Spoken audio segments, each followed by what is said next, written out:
So yama etiafo nyina hama kwa baba power TV XYZ ana fe radio XYZ so braso sansama yansaka o man Ghana mu yade ebedamo na dia ekoso nyina mu hu dia ekoso e wo man Ghana mu ne kamse Kasiebo no na radio stations ahodo bi so e wo o man Ghana mu na okopie mu e wo Framante ma Water Power 94.1 o Global FM ekutemu Sharp FM e wo Takrade ensoma e wo Nkrankwanta ginyame e wo Sampana nanom wa afogo so was and radio wo Elembeleke FM e Kwazangligi FM e wo Bolo Rich FM asimfo so Trinity e wo Bogos saso e na Oti radio e so e wo Damba Wempansampa woni FM e wo Pusiga Bono FM sunyane Loud Silence Television e bi e wo Nkran e na fe e US e je se memusu e bi wo Sunset e wo Sehwiyo so Nyansapo FM e wo Shama sensam no omunyina esom de dendia omoto apete adu akire na foforo so ati bi ade amayen saso e na akwa amonone nso a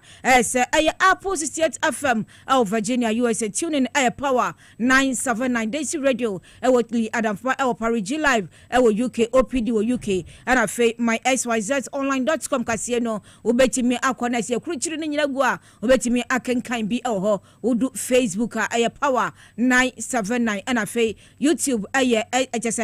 broadcasting service xyz broadcasting service ni nyina so no obetimi na watie ensem ne bi e ho TV xyz broadcasting na se YouTube watimi ahwe ensem no de akoso nyina no wode wadwenkyerafo ne akenkan e de amaw na wi abere ensem a e di akotene e Kasiebo no no ebi ene se kopiemu awo Tamale teaching hospital ne no a doctor for HM say outpatient department and afeje say eye emergency ward no enya do mu ye adwuma na esane say nioma bia akoso ho no ombo enjo so Wasansem na mu anam so amma mrahye bedwani de ma adehia wo mo ewo Tamale North wabekasa ediafa siwa woda eye Tamale hospital no ano sake ya sake no wabekyerkyere ensem emu saso na enyame ayaduma Ghana mampanyi bakopie mu ewo adan edian na bekoso ho nsem no obete ewo Kasiebo no emu galamse ho nsansem ewo my Ghana mu ene ukopie mu ewo ayamfre ene ne mpota mu dia enkrofo afie mu enenei wo mu de ewura saso ana owura Sammy Gyamfi ade nsem bi atodwa na wachirem sembere bi ayese no no ye se be na se fam godi tuni ade godun nsem nyina no omudbeko mrahye bedwefie na mbra atare achi na atimi ayadwuma na panyi kwantrefo a wono na wada Petroleum Hub Development Corporation no dia tudwa se Petroleum Hub project na ebeba na ebeboa ye amako aye kodi etia galamse so no ho nsem atimi akonkan saso ana empanyi a ahwe koko ebo nsam so ade atudwa se Nyankopon ya adoma August bosumu no se koko bo fro no omde ho nsam so ebetudwa Bawku entokwa eni emu ensensem wo mo ekoto hye asrafo so ewo Bawku ne mpotam enei empanimfo eda asra adwumakuo na no aba abekyerkyere ensem emu Wene samudo bi ana yaboaboa no se pram tebra Kasiebo a yade eba besomo ewo kasafidie eso wi abrei yade penia atena se ebesomo eyeme akuya krantema ana afi nana ajua kwa achwa na yade aseda emanyumaku ahodo a eso yase awiabere kase no nyuma eso emu no solar natural clinic mepacho asebra na onsho na se nyuma nkoso ye emfa emausa so na mega cash so no ebu echidom ex natural mineral water eka ho ebi gentle step mother care esuemu de denden na fe Lanzariot logistics eso ebu echidom we ne je se nyumaku ahodo a keka ho a omasuemu Akasiebo no yade ebremofie beje bere na ensemo Kasiebo no yade nyina so atoa so ede amamon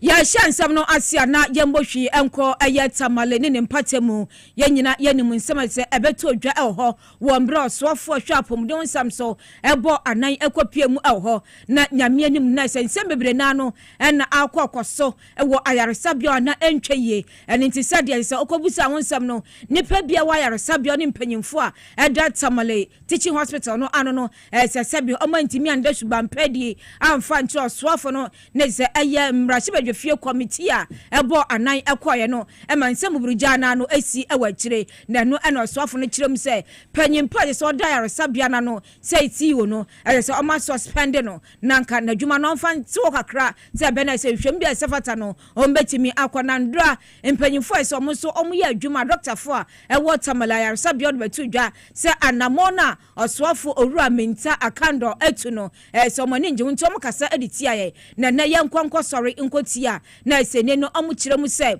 te se okopie mu yaresabia ho emergency bebi a se obi yare mputupura de ne bekọ ne ahwe no na fe de bia nipa bebi o mokọ ekwaje ayarehwe se me kwase abefie ekwaje aduro te se me hododo me no saa bia ni nyina no anya de a o mo be ya adwuma ho na wei ayade a se doctor fo ni kirem se o mo akonhyem di meeting so mo nyina mo adwen akọ bankro mu se saa aya bia no emergency unit na fe outpatient department no anya de se ho no o mo be ya adwuma na ni nyina ayade a o mo tu anamo se bia enamo anahyehyɛ ya osofo hwa apomdon samso no etu ni nyina no obetimi atwe asensan na se siwa ene ya atwe asensan ewo aye Tamale ayaresabia no on mesan edi ni dwumadie asanso ahye ne nsebium na watimi ayente sadia na se wiebe no se omo anti bibia nya de o mesanso akọ ayaresabia ho akọhye omanfo emergency se ho kiro pa ye de wakọ no ye mfi se abo mi mfi taduku se ne omo tie atua ewo ayaresabia ho a enye asem kuma na wo ayansansam na ntino enei ukopie mu awa Tamale ayaresabia na chisa ababetodwa se nipa sorry ye na omhododro omo se omo kọ akwaji ndro omo kọ na doctor fo ahwe omo na chese omo timi anya hoden no ene omo nyina amobonyinya enya asem kuma chese omo ni etutu agu omo nsem papa omo ho akire omo esan so makobo mpempe akotena se se donhwiri bebere ni se omo nya obia ama se wantimi anhwe omo ni nyina ne se doctor fo so omo buafu ente se nya de a omo be ya adwuma ho na chese omo ahwe nipa ebekọ mmea ya hodo no ntimi kase no nnyoma nyina ayade a chese ntwaye enkoye ewo aye Tamale teaching hospital ntinei nipa ko nyina no som nanam saa chese omo nyobi anhwam se bia ye behwe no na wasan age aduro abafie ababanu ma chese no ho ato na se Tamale ho no ayaresabia no ewo se mpanyifo hwe ende animanimu ya no doctor fo na omo so matia atua no se ye bi ne ade bekọ ho akwakoye adwuma na se ntempe ya mfa bi nkonom koye adwuma esanse nimsa doctor fo no bebere ho a omo twan posa ye be post omo na omo nya adwuma ni bi nso aye Yagusua ejinamua ewo Tamale eni nsensama efri honom eba na mrashebedwani de ma adehia womo ewo Tamale North en munyamfo Alhassa Sohini wakasa afa sansem we hu a wo kiremu se wo mai Ghana mu no aban bia ba si wo bia woda aban institution bia no yade a ye pamono ne yade ofoforo eba enti we ni de na aba no ensesaye bia na se adesronku bia enimu na wodi nsem we tuja wa brankrata ba bonten na panyi kwantrefo awono na woda eye Tamale teaching hospital ano eye Dr. Adams eye Atiku empanifo se ne se won kwotena nchen na nkrofo binum ne nam keka se eye sankita hudi ekoso ewo hospital honom ene minister wono ne hwa pomde ho Samson na nam so amenei ya pamo eye siwa woda so na no eno no panyi ne kire se sansam no nukura bia enimu efise wo my Ghana mu hanom sei no aban bia ba siwo ye yiniti nchen na ye de ofofro aba abesho na sankomo twitwie wadi tuja wa bra yenua be ma piesie okran etena na dwamu ewo TV SYZ eso ewo dwabase eno de nsem wei etuja in doctor like seriously what is this country being reduced to? So if we the ministers of state cannot even offer advice to a doctor because he's so hardworking, can you imagine what the ordinary person will go through if we allow this kind of ridiculous standards to be set? Dr. Atiku has been the CEO of the hospital for, I think, about 3 years now. So first of all, we must understand that since this new government came into office, all CEOs of state institutions are being changed. Not so. Some of them, it happened immediately. Others, it is happening but at a slow pace. So it was always bound to happen that the CEO will be changed.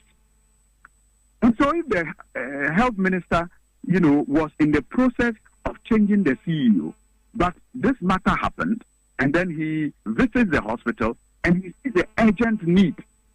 to take the decision to change the CEO so that at least the deterioration of the hospital can be ameliorated. What is wrong with that?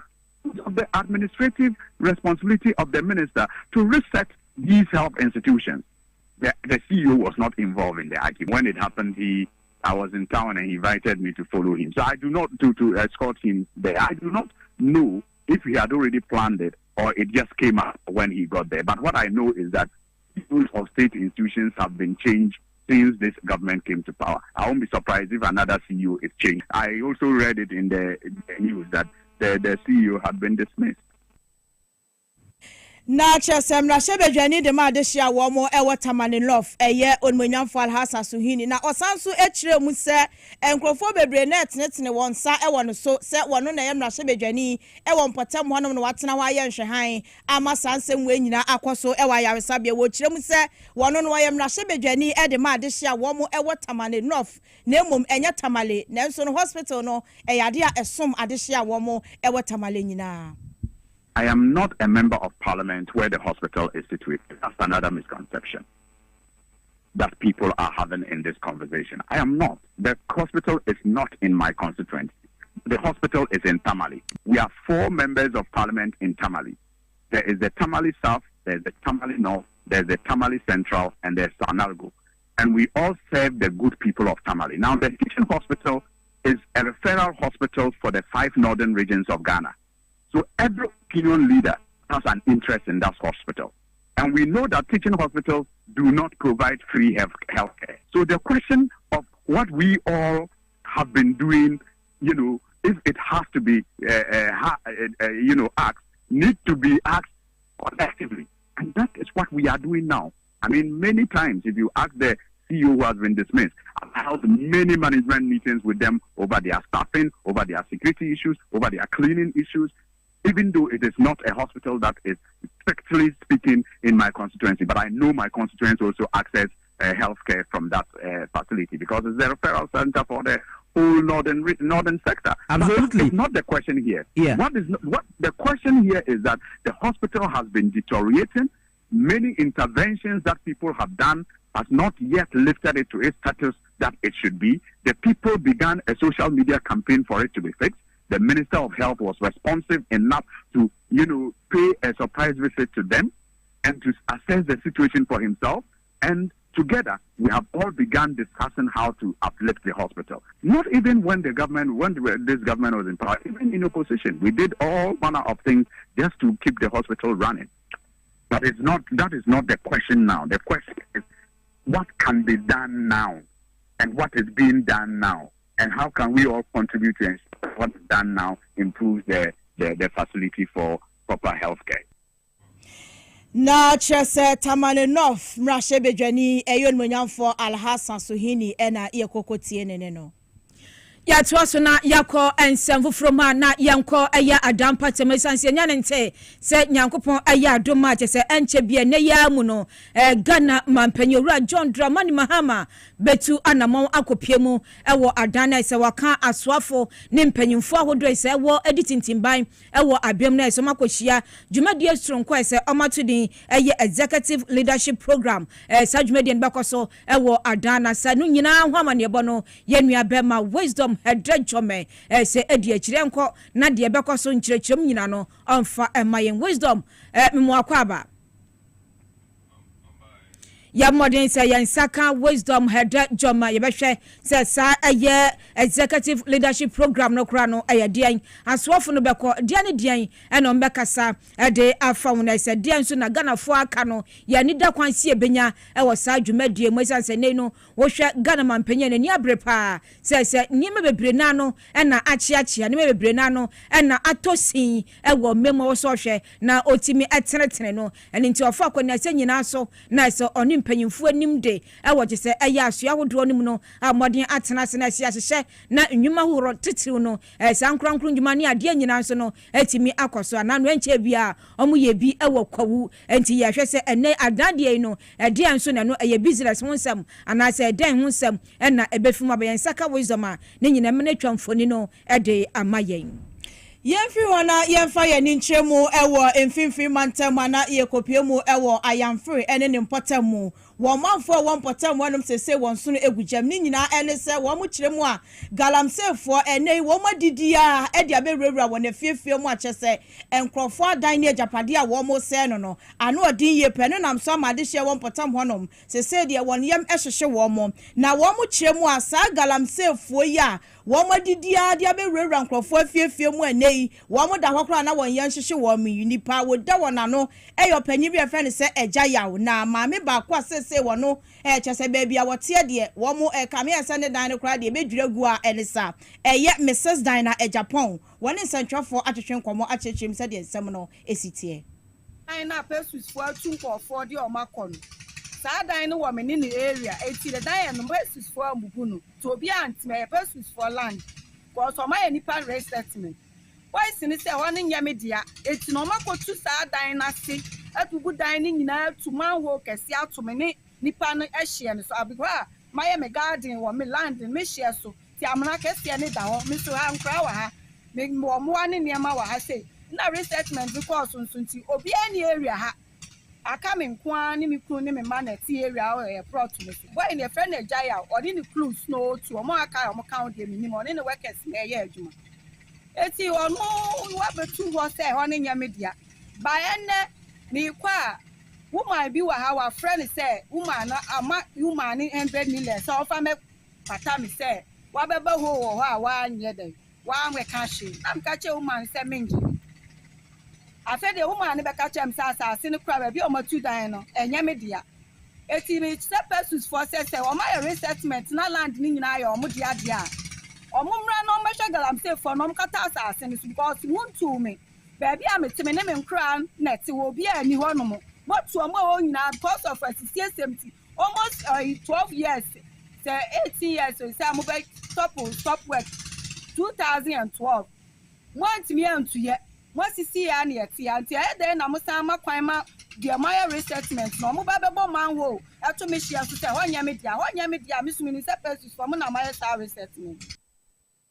na chese Mrs. Dina Japan wono resident a wo ayamfra se de galamsey fo edidi abewura na sase mu achese kamia ese na omo ya betutu ne dan ase a enisa na wasan so de tudwa se galamsey fo yi he ne enti a wo mu ntimi nka wonasem ene wo mfamfe so ne se wo mo ba akode etuo ene kurakura wo mu ntino ya na wontimi enko onanim ene won koye gidigidi anu nto de adesrede eto mpanimfo anim ni titiru abambofo wo my Ghana mu se wontwa onani emehwe wo mu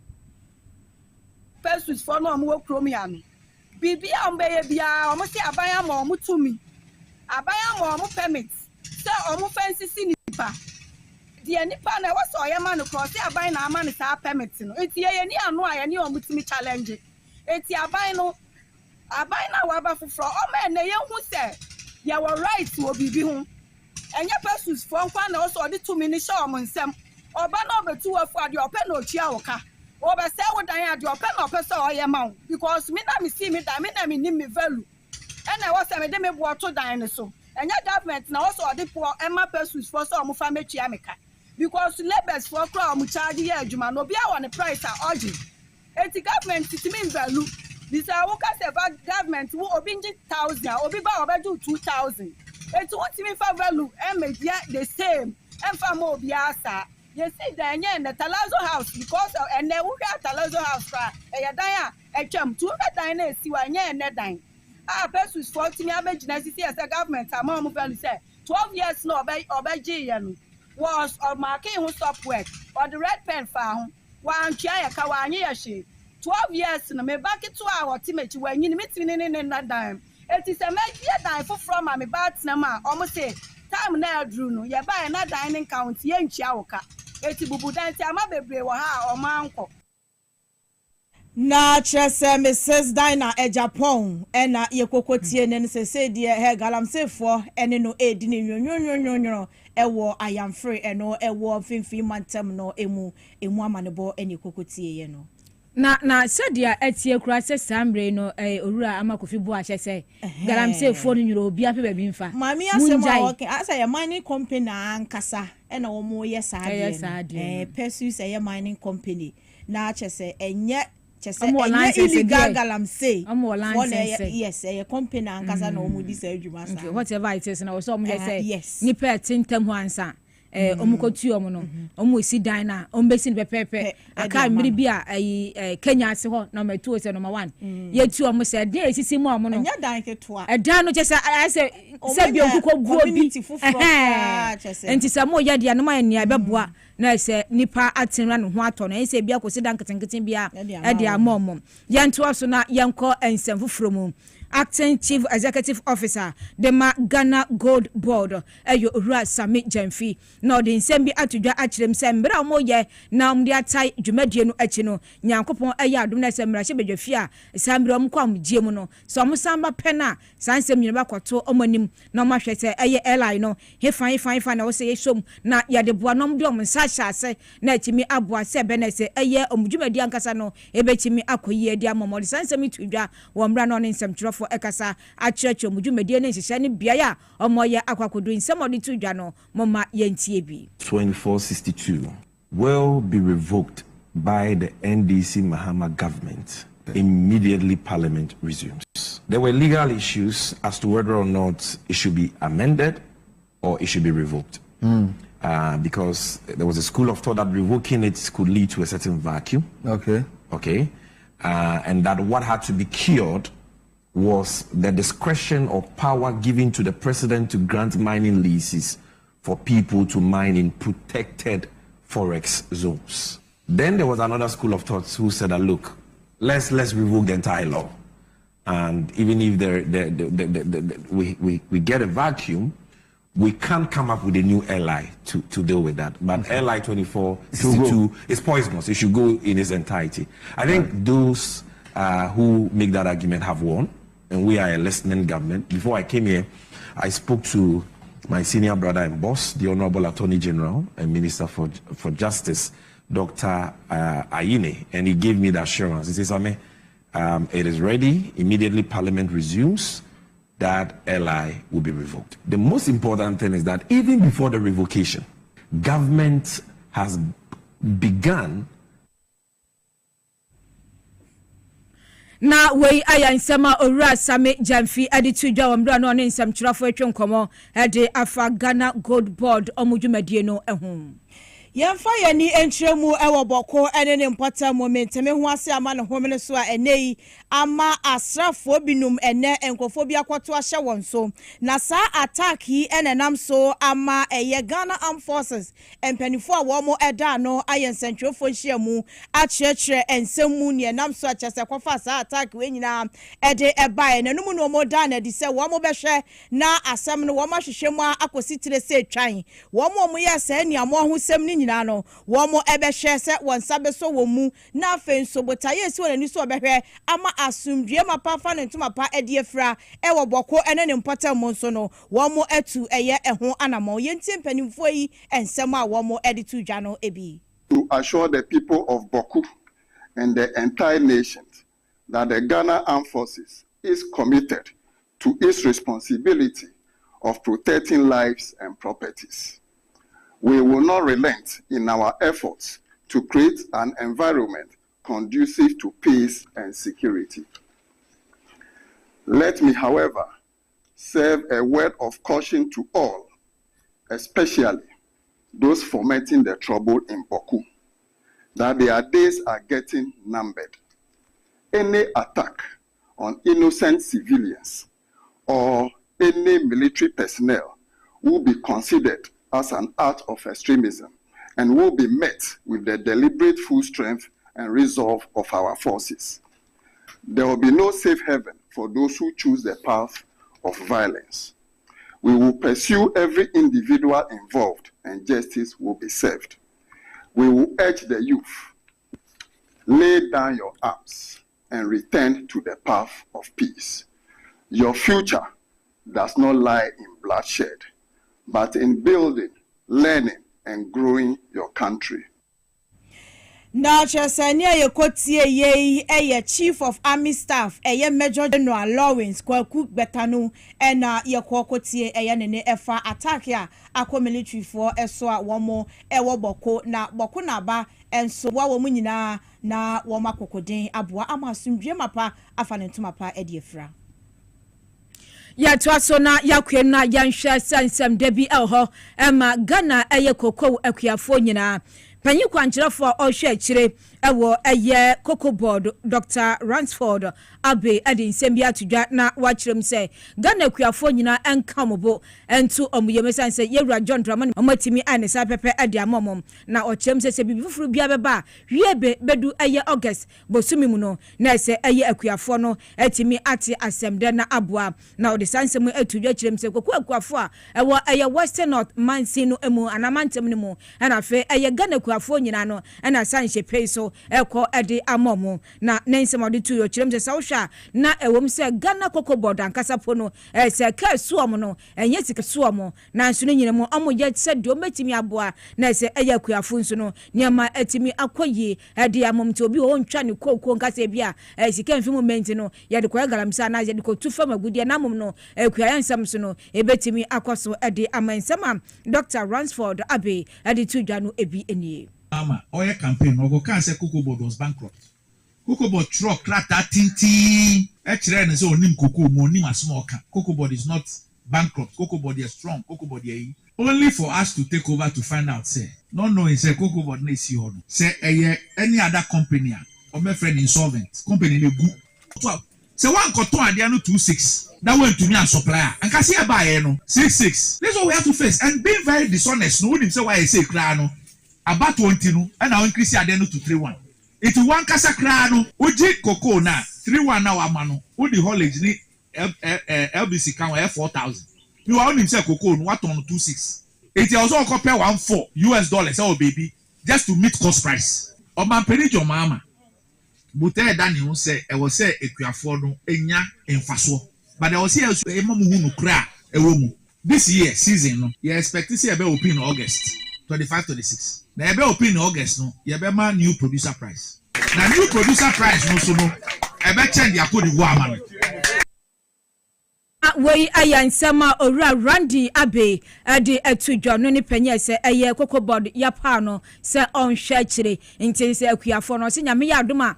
somutuma se bekwanim kura asen Cote d'Ivoire de nti hu hia se smogri bia bebom na se Ghana cocoa no ne nyina ebetene ya we bo a wahye ade ama Ghana cocoa akuafo anyina Yemfa yani entremu ewa asye ya wa mune shama no ne ho nsem so ewa my Ghana mu onmanyafo Samuel Okujeto Abrakwa wono enwa da asye ya no woni nsentwofo edi ahyemu achechire ensemu efa wa my Ghana ye passport eho ensenkan na no mu enwa de to Ghana fo nyina enimu se wo pese untu anamo na o meya passport ahwem na ekwa asye ho no mu straight na ne staff ne ho no na enkwodi nkita ho na process ne yemfa mu mfam na chese o passport na yenye emfama nemom wo ma ejinejina nchenchen aye from say Goro boys no emfa wo mu endi dwuma nemom no ene passport for na nkasa ena endi dwuma nemboa wo na o passport ho nsenkaye no bibia enkwaso kama emfama yenti opanyini no ensenkaye wode etudwa ewo nhyiamudie no asai. We are switching from biometric to chip embedded passports. 2, we are introducing 24-hour passport operations in line with President Mohammed's 24-hour economy policy. 3, introducing passport delivery services through courier to enhance convenience. 4, we are introducing e-tracking services for citizens to effectively monitor the entire passport application and delivery process. And 5, we are reducing the passport application fees by 30%. That is from 500 Ghana cedis to 350 Ghana cedis, by amending the Fees and Charges Act as soon as Parliament resumes from recess. And point number 5, I've been receiving a lot of messages, petitions from Ghanaians that we heard about the reduction, but anytime we go online, we still see 500 cedis. Ghana is a country of laws. We have something called the Fees and Charges Act. So we have announced the intention, and we indicated in Parliament when we made that announcement that we will be amending the Fees and Charges Act. We have done that in Cabinet, but we have to come to Parliament for the amendment to take place. So, distinguished people of Ghana, that is why, even though we have made the announcement, we have announced our intentions, we have not seen the 350 reflect as of today. But as soon as Parliament resumes from recess and the Fees and Charges Act is amended, you can expect that the reduction will now reflect in your pockets, as we say in Ghana. May I urge our compatriots to strictly adhere to only lawful processes in acquiring passports. Please deal directly with staff of the ministry. You do not need a middleman or a guru boy. We are here to serve you with honesty and diligence. Our goal is to make your passport application experience a pleasant and a convenient one. Na chese waswafo wono eno hwama no ne eho ensem so wo my Ghana mu onwanyafo Samuel Okujeto Abrakwa eno de nchiremu wei atudwa yanto aso na yansan enko echi Kasiebo ade tudwa se nyame adumene Ghana mampanyi bekwakopie mu ewo adan dwumade asurunko bi ekwaso yenko amano so na ye ne wisdom hede dwomanhwe nkomo na omboyemu wisdom memo akwa aba ma ha Majoso. Yo, adwumade be na nyame aduma ebekoso ewo adan. We we friend said Ministerial Executive program and I say retreat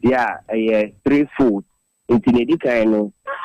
aswafo no na eba bisia o ha na enwechi cabinet ministers and some UNDP and also programs on also badayama aban for what this program is saying na bom ya what me being say the 2025 Ministerial retreat, Wayama ministers. And na His Excellency John Dramani Mahama, team Sanso, and a former president for the Federal Republic of Nigeria. Good luck, Jonathan, and also with here, and the UN country, and I said the UN rep for Africa, and also with team, and also names the more can say, Oshe, the dear Ghana, everyone in the Ghana, and I said the Ghana beach me. Akonimu to support their Ghana here no obetumi e dia mano na good Jonathan so e de abasobodi ama Ghana ye chemu say His Excellency John Dramani Mahama onu say 4 years eda na nimemu no pressure eda no so far it and so why be paint o hye no say ombomodi na na say ode 2 years no entumi NCA when His Excellency John Dramani Mahama e ka say jumedi a eda won animu say soafo ene aban no obebo modern pa na waye na magana etumi antuma perfect it and say jumedi a wodi ene no enye retreat bi keke na mum no a call to action or training say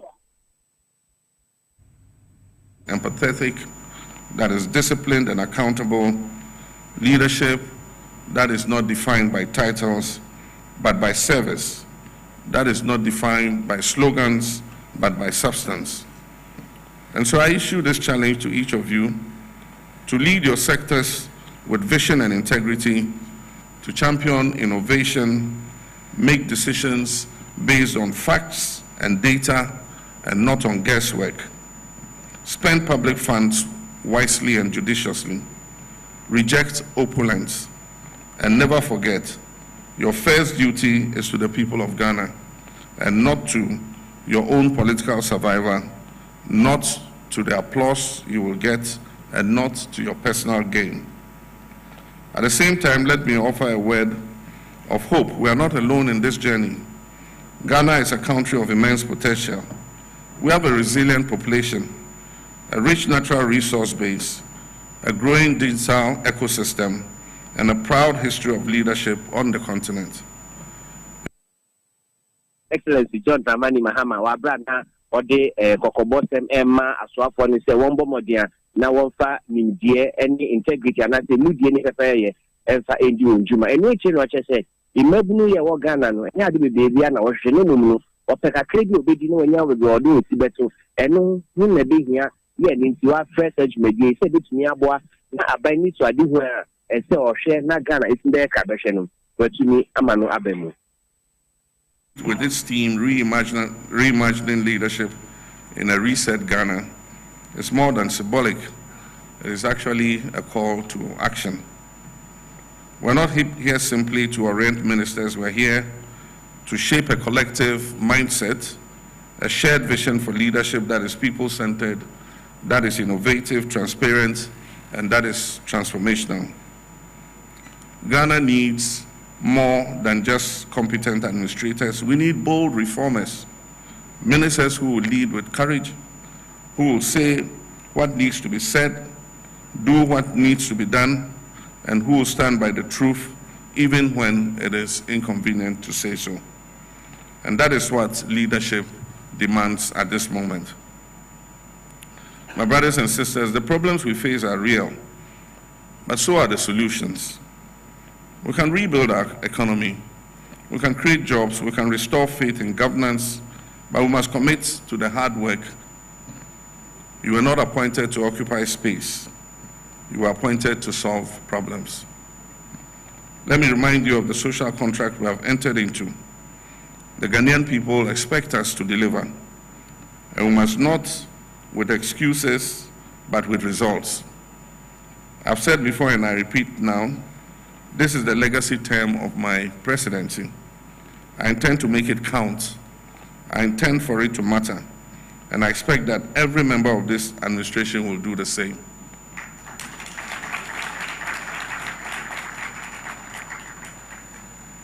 We must work with a sense of urgency, and President Jonathan spoke about the 4-year term. Our young people are tired of waiting interminably. Our farmers, our workers, our entrepreneurs, especially our women and youth, want to see policies that work for them. Na we aye dwumadie ene ekoso ewo aye adan empatemu yewura John Dramani Mahama na nsembi na mote ampa Ghana fo ya tired ampa na ya twe abere nti dia aka ne samba hye be yadwuma aboa yenyina yebegina no so na ese de aseda ama aboafo asuemu a yede Kasiebo yi ebrem ebi aye gentle step mother care me paacha uyoba na wo nkwada ofia bere bia na wo so hwe se nkwada na hofa behia pa ese de bia na bata no wa hyepe na nkwada na ibasa de bi na wo show mu nioma so de wo so show mu nioma ese edanso na aye kama pa ese ma wo mba no aye different e wo nkwada nyina mu eni se open nkwada nioma mba ne mbema obenya bi e wo gentle step mother care saso na ope eye baby food ise nduane a yede ma nkwada akwada after assessment so sha ase e ma na aduane nyina obenya bi e ho nkwada no echese eye chairs a ombetine mu ne ade high chairs na afi se eye baby bouncers ne ade nyina no ebi e ho so to a ebeboa na afi diapers ene de kaka wo se ba nkwada niema fo ni kiremu e wo gentle step madaka wa fa fura fo ni kiro na kwato nkwada niema obehia na atimi aboa mpacho behu omo e wo eye nkran heyia na ese Spintex Road omo ben eye Pogas furniture ho eno omo ben omo ne Absa na ese edi animhwe nti pebu a wo fom ne nioma ebechede ama eye gentle step madaka ho na e wo se okona ese okoto no mani bi na atimi aboa sanso omo twen se wo so obeba na wama nkwada no so ani age e ofie ne no manyina atimi akonkan saso na opensu papa obenom ensu abenom awie no nya typhoid e wa kire ensu abenom awie sebi uyemu entu a na eye S natural mineral water ensu modern so benya bi anonom wo de serve ahoho efe wo no banyina ebusuan nyina mu no mbi no na etimi ebo mai sapom don samso no agina ye ade amaw ope bi ato akomekom shop bi ebenwa obenya bi ato anampo ba SYZ haso a obenya bi ato ye wo su abebrese street ho na so behu ye kira kwan wo ba ensu no benya bebre na no na wato obetimi afre 0596 273 546 0596 273 546 na ensu be bia wo bia no ye de bi abroto nsuo e wo traffic mu ni ade nyina ope bia wo fra ye de bebro na atimi aboa saso na men kan tro se mega cash se dwumade no kwaso so betwa bi na watimi anwi ni big na se nyoma atimi akwaso amafo phone no na dial star 426 star 5 hash na o dial no twa na sa wie na se bebie ade amam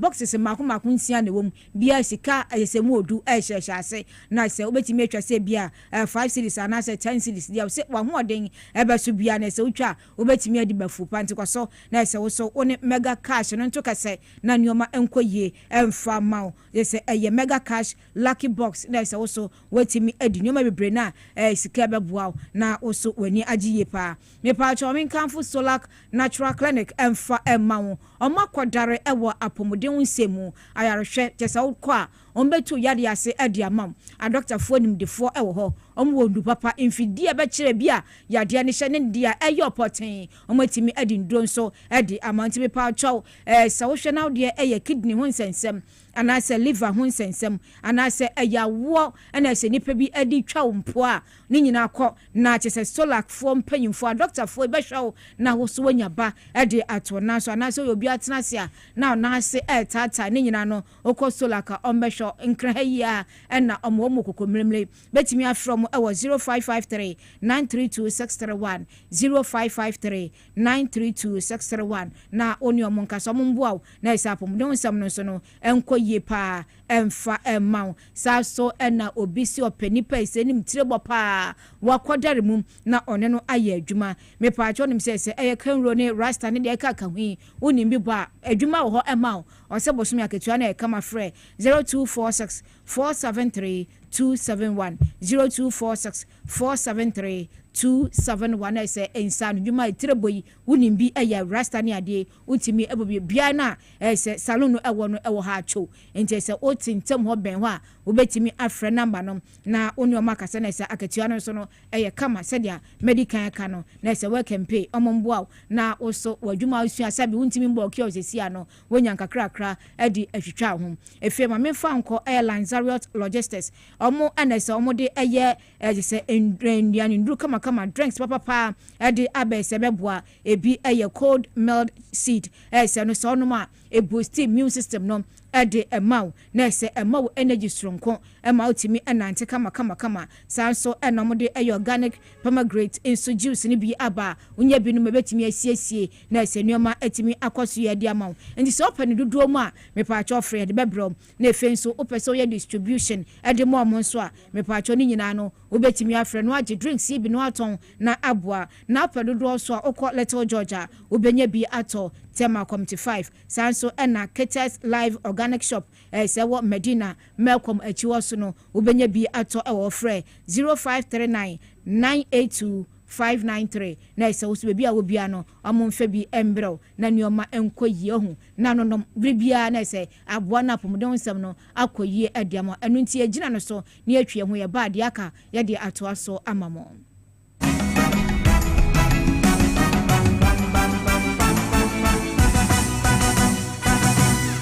Ghana, get ready to win big and live large with Mega Cash Lucky Box, the game where you could walk away with instant cash prizes.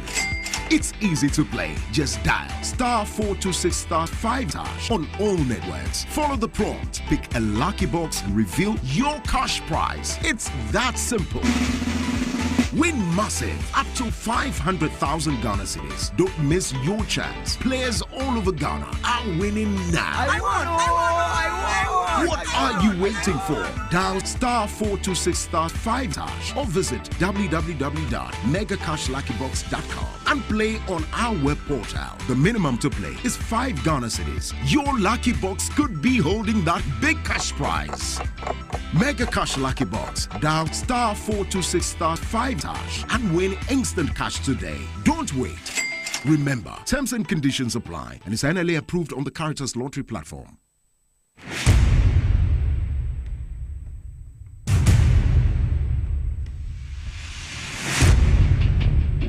The average human body mass should have at least 60% water for optimal performance in any physical or mental exercise. We can help you maintain it naturally.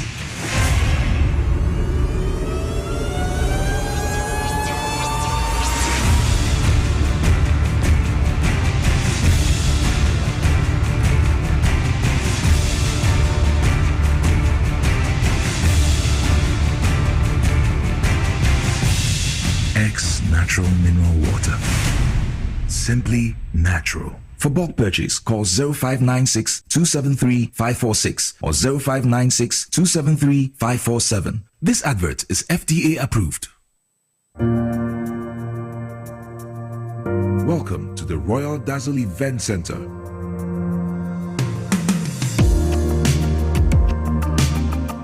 With a lush and well-maintained lawn and garden, you are assured of the best serene and comfortable atmosphere to organize all your family and social events. Live the royal moments here with friends and family. The hosting capacity of 600 to 800 people makes Royal Dazzle the most versatile of places to host weddings, parties, funerals, conferences, concerts, and many more. Create your memories with us. Call us for inquiries on 055-814-8585 or 024-620-2144 or pass by and speak to any of our friendly staff. Locate us at My John, close to Zoom Lion headquarters. Royal Dazzle Event Center, creating memories.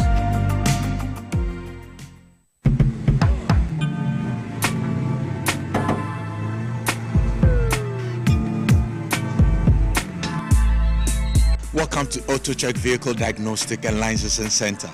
I hear my car can be checked here without going to Accra. Sure.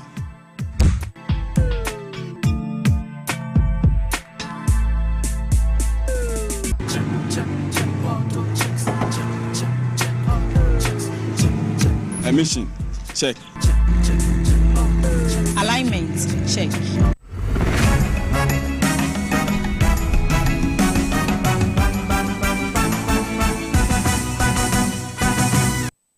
Yemo Kwaba Famra TV SYZ Power 97.9 and our face Radio SYZ so area premto breakfast no yet waswa na medemani HMO e wo panyi kwantre for no and wada Petroleum Hub Development Corporation ano eye Dr. Tony Obin wakasa e wo dwabwase enanope wabra PC Okran ene ne bon komo enanope na wada na di se eye Petroleum eye hub na ebeba no ebebo ye pa amenwuma bebre ena ato ewo mai mu eno beboa ama galamse ya atiatese ewo mai Ghana muso no emebru no abenya adwuma ye na galamse ku aye kono so no bibia etumi atoto na akwa mu wo kire mu se sa Petroleum Hub yi asase yantam eye 20,000 acres ena chese mpanifo eya to hono ma chese factories ahodo ene habo ahodo company ni nyuma ahodo bebre na ena ebepie mu ewo sa hub yi emu ebeboa ye pa ama adwuma abu na galamse ku aye kwatia no so no bibia timi atoto na akwa so assassin then they will now move in and a man for being so ebo epromu awon baba ye den ansa na wakọ mo bo pronom no say say adwuma na ye no ye enoma be said 9 ba ko ye say be si jetty okay the jetty ni small habo bia with na betuma 5 vessels akase bia ebe fay ba ko ye say be si refineries miensa refineries modern refineries miensa petrol kwa na se gold ka ho how say we a Petroleum Hub inti so now ka box at be one sem na box at now me can because I know a mineral say say be a minerals hub there can but when acquire hydrocarbons Petroleum Hub no hona refineries no ho okay and miensa first phase no just the whole entity okay the whole hub no nyoma e pese esi ho no okay the first phase no be baako one refinery and a debium a petrochemical industry no okay plant okay say basically 5 plants okay a petrochemical plants industries I mean okay a process say bibiti say yatima fertilizers okay plastics pharmaceuticals okay 5 okay okay that feel so you pay tank farms yes tank no I best store and I been for storage tanks okay yeah they be petrol begum and oil beguma yeah they see atwen either say the gum ni aton and I say yeah the BC woma da bone da ba yetumi use as o mine ni nyina ya de a ewo ho a ye ni sesi na cheso panyi kwantrefo awono na wada Petroleum Hub Development Corporation ano Dr. Tony ene kokotie na odana di se asase yantam ya sa project eba be kwaso no ewo jomlo municipality no ewo Western Region mantam no emu no wo kiremu a wose asase no ho nsensem compensation ho nsensem ni nyina na bandada no entimi ansort ni nyina out enwieti no wo mbehwe na wo matu ho anamon yan Petroleum Hub no yedi aban achi a omo yehwema asase no aba fo adwuma ebeboa ye nyina eninti de enhwehwemu no ekire se asase wura yan ntumi nkire who is asase wura yan as hub for no ntumi nkire se Land Commission for hwehwema no mu se we ne legitimate asase wura ene ne adwuma sabe ese wo ma me kunu bia ya o papa aha nti ye no ye mfa ye ho emfrafra sabe ahinsem ye ko jomro nti jomro ukwa ye bebia oba kusia jomro na wenu ayankomadwetwe akwaso ene adwaba so dwumadie so ra Tony Obin na motene nka no na eye awoda soronko Kasiepa na se Ghana nyina chief of staff na chese oye panyimpa emma yanya ya TV so ekasa se yan papa ba kope ene eye na woda na se eye owura Julius Dabra ye ma happy birthday adwumayafo ni team ni nyina no se nyankopon enhira oma nkwa tente ahoden wom na nyame anim nya esiwanu so no embre papa sa na chese enso niama enkoye emfa emma nyame enhira onto nkwadam na oma wa hoden ade be adwuma ede asom eye Ghana fo nyina nyankopon enka ho na onto nkwadam so no emfa ma chief of staff owura Julius Dabra chese yema awoda pa Kasiepa team nyina no shum ne chese wakase wo nyina no emma eye happy birthday stronko sa so na ye to aso a chese eye wura woso ye fro lofty ene eye wawoda Lofty Mary Grant ene eye wawoda we so efi eye Edem se nyankopon enhira na chese eye dwumadie suronko so enkoso emfa emma na chese we so enko enfama eye Kanisha Owusu Frimpong aha we efi o mame ene o papa hono eye Mr and Mrs Owusu ena afen so o big sister eye Shakina na wo mo emma o etiri enkwa ene awoda Petroleum pon entoni sopa emfa enwu eye woso birthday we so enko enfama Mr Anthony Herbert eye Montfort na onu na yo panyi kwantrefo awoda Monty Prestige Engineering and Consultancy anoway every adwumayefo any management ya womo ewo Monty Prestige ho na womo de ma ene awie na se gina no so na ya de Kasiebo ni nyina asie awie ye besom ayeme akuya krantema na afi nana ajwa kwa ajwa yadamase akram